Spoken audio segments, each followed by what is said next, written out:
About gold dinar. So how do you view this? Will be this physical money backed by gold or cryptocurrency? And will there be any meeting among the central banks of the Muslim nations soon? Well, actually, we now have to use one currency as an international currency almost. That is the US dollar. But the US dollar also is not stable. Sometimes it is stronger, sometimes it's weaker. But gold has got a certain value for all countries in the world. Now, if you use a gold as a standard, which was what it was at the Bretton Woods, if we use gold as a standard, we can call our currencies by whatever name, but they must relate to the value of gold in your country. So if you know the value of gold in your country and the value of gold in the trading partner, then we know how much gold is worth during the trade. And that we can call that a gold dinar as a standard. And that is what was proposed. And I think we should study this very carefully because today we are hampered by having to use just one currency for international trade, the US dollar.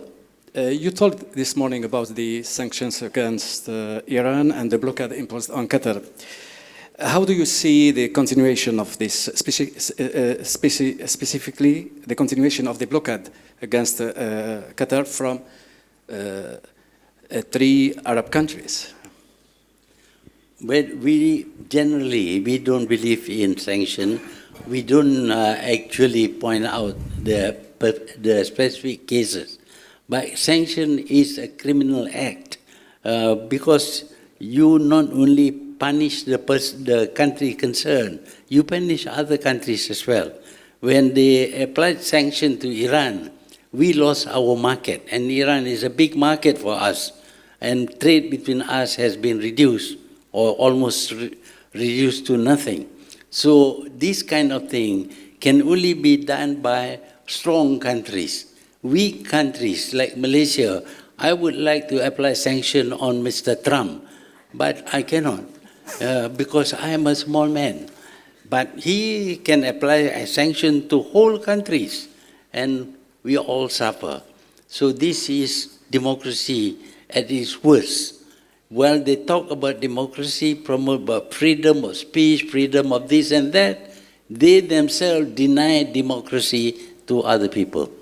I have a question about the views on the Malaysia as the investment platform from the Muslim countries, because a few days ago we have signed a few agreements with those potential countries in terms of the aerospace and other sectors as well. So may I know how much could be the potential value for those investment from these countries, and how do you foresee, the participants of those countries, and how do they foresee Malaysia as the investment country that they want to penetrate in the future?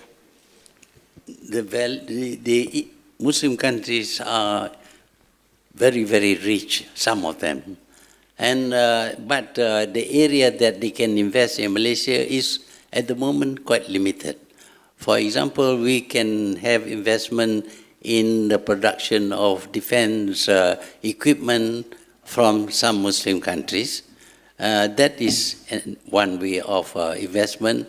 We also need to have inflow of money to perhaps invest in property, in finance, in many other areas where those who have the capital can invest. Those countries which are poor, they should be ready to accept foreign investment, especially, of course, if they come from the Muslim countries. We are not rejecting investment from non-Muslim countries, but we feel that Muslim countries so far have not invested enough in other Muslim countries needing their investment. So we hope that as a result of this conference, many more Muslim countries who are rich enough to invest in the poorer countries. Thank you.